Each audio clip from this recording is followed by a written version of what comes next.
Tervetuloa taas seuraamaan näitä Kasion Abitti-koulutuksia. Mun nimi on Pepe Palovaara ja olen Kasion kouluttaja. Tällä videolla katsotaan, miten opiskelija vastaa matemaattiseen kokeeseen Abitti-ympäristössä. Kun opettaja on käynnistänyt kokeen koetilan palvelimelta, niin hän näkee oppilaan kirjauduttu, että täällä on yksi tietokone verkossa kirjautuneita yksi ja täällä näkyy sitten myös opiskelijan nimi. Ja täällä oppilaan näkymässä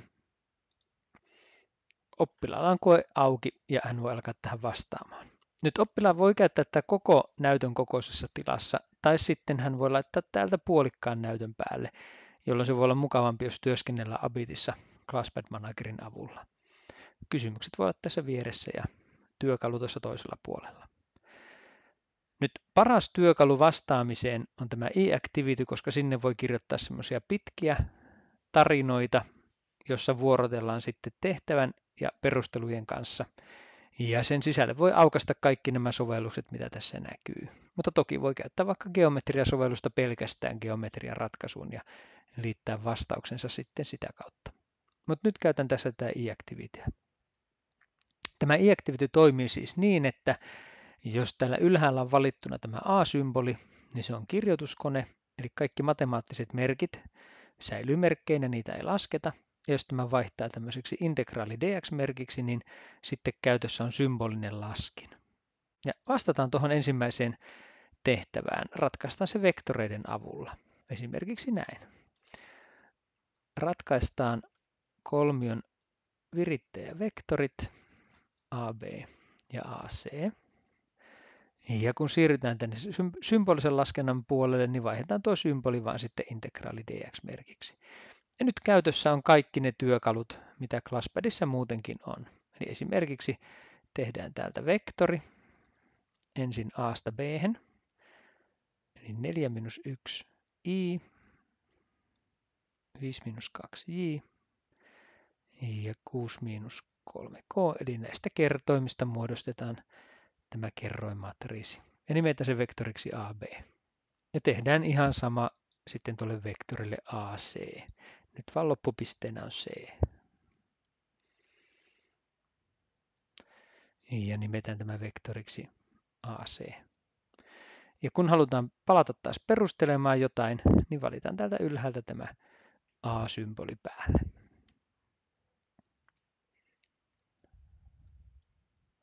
Lasketaan näiden vektorien ristitulo. Ja käytetään täältä suoraan vektorivalikosta löytyvää komentoa ristitulolle cross product AB ja AC. Ja nyt kun halutaan taas laskea jotain, niin vaihdetaan tältä symboli integraali dx-merkiksi. Ja takaisin perusteluihin. Ristitulovektorin pituus on sen suunnikkaan ala, jonka virittävät AB ja AC. Kolmion ala on täten puolet siitä. Ja lasketaan tänne sitten sen kolmion pinta-ala, eli puolet tämän ristitulovektorin normista. Täällä vektorivalikosta löytyy normi, ja lainataan tuosta se ristitulovektori, mikä äsken laskettiin. Ja taas kun ollaan laskurivillä, niin klikataan tätä ylhäältä tuo integraalimerkki päälle, niin laskut tehdään. Ja sitten voidaan taas perustella tänne vastaus. Kolmion ABC pinta-ala on, ja tämä vastauskin voidaan tästä kopioida, niin ei tarvitse kirjoittaa uudestaan, eli noin monta pinta-alayksikköä. Ja nyt kun opiskelija haluaa tämän vastauksensa tänne vastauslomakkeeseen liittää, toki hän olisi voinut perustella tähän ensimmäisenkin kohtaan. Tännekin voi perustella. Mutta se on ihan vapaaehtoista, koska myös ne voi perustella tänne Classpad Managerin sisälle. Ja nyt tämä vastaus liitetään täällä Abitissa klikkaamalla tätä kameran kuvaa, ota kuvan kaappaus ja sitten rajaamalla täältä se alue, mikä halutaan vastata. Ja tämän jälkeen klikataan täältä liitä tekemäsi kuvan kaappaus. Ja niin me saadaan se vastaus tänne Abittiin siirrettyä. Nyt täällä Abitissa on varauduttu siihen, että mikäli oppilaalle käy vahinko ja hän sulkee esimerkiksi tämän ClassPad Managerin kesken vastaamisen tältä rastista pois, niin kaikki se, mitä hän on tähän asti kirjoittanut, niin löytyy sieltä tallesta, jos hän aloittaa se ohjelma uudestaan ja käydään kurkkaamassa tuolta iActivityä, niin täältä se löytyy ihan semmoisenaan niin kuin hän on sen laittanut. Eli ei mene mitään vastauksia sitten hukkaan sieltä oppilaan huolimattomuuden takia. Tämä ClassPad Manager on aina tämmöisessä tiedostossa kuin default1.vcp, josta se voi avata sinne uudelleen tai piilottaa halutessaan. Tänne iActivityn sisälle voi avata muitakin sovelluksia tältä yläreunan valikosta. Ja tänne voi kirjoittaa kuinka pitkiä vastauksia tahansa. Joten vastataan tähän samaan iActivity-tiedostoon myös sitten tämän toisen kysymyksen osalta. Täällä piti määrittää tuommoisen käyrän ja x-akselin rajoittaman alueen pinta-ala. Ja vastataan tänne sitten samalla tekniikalla kuin äskenkin tehtiin. Eli tämä olisi nyt sitten tehtävä 2. Pannaan tänne vaikka tehtävä 2. Ja perustellaan, että tutkitaan ensin, onko tällä käyrällä leikkauskohtia x-akselin kanssa. Lasketaan käyrän ja x-akselin leikkauspisteiden x-koordinaatit.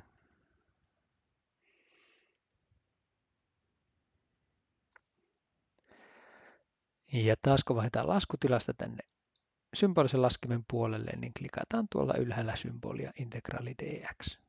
Ja ratkaistaan tästä solve-komennolla tämä yhtälö.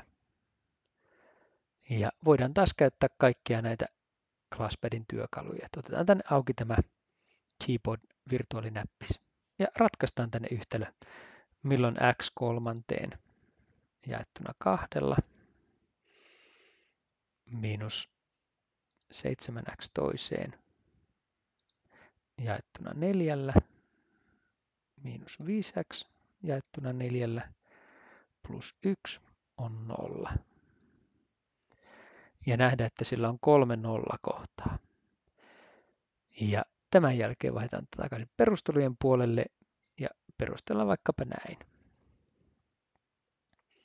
Lasketaan pinta-ala integroimalla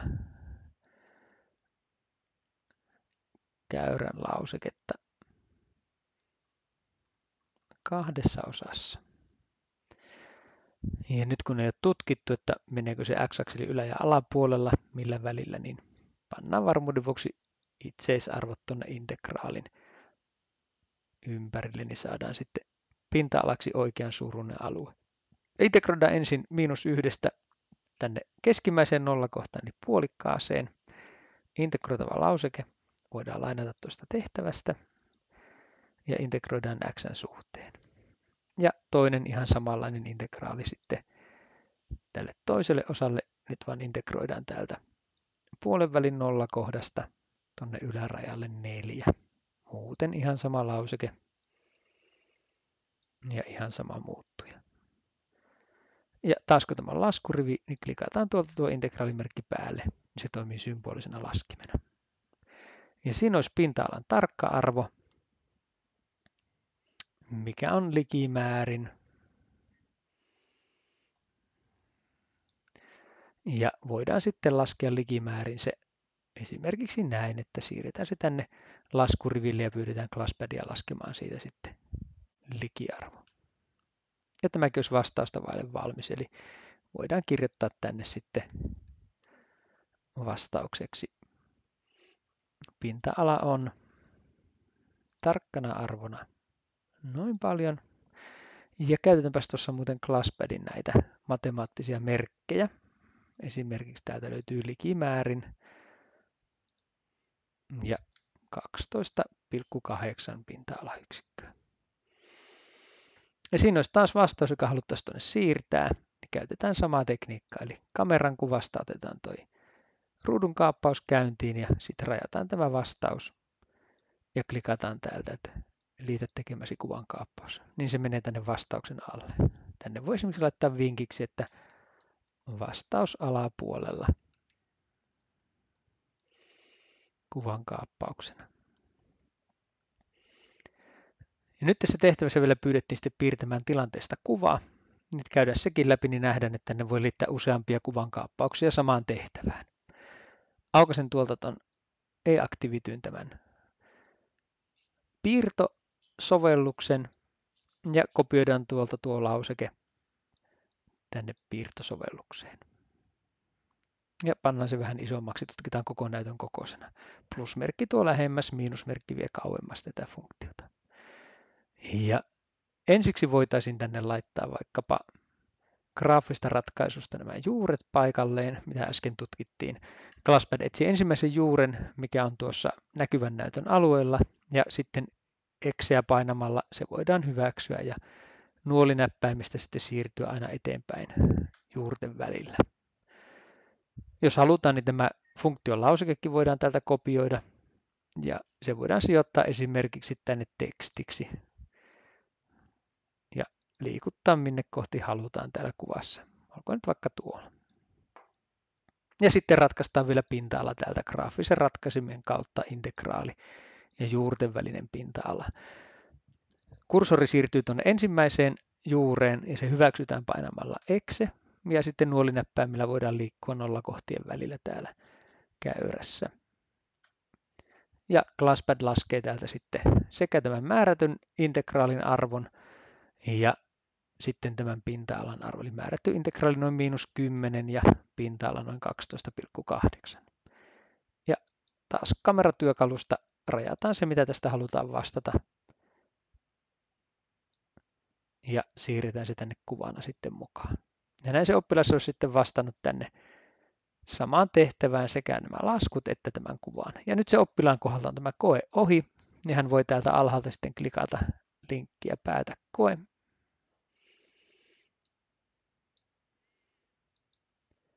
Ja syöttää tänne sähköpostiosoitteensa palauttamista varten. Ja katsotaan seuraavalla videolla sitten, mitä opettaja jatkaa tästä eteenpäin.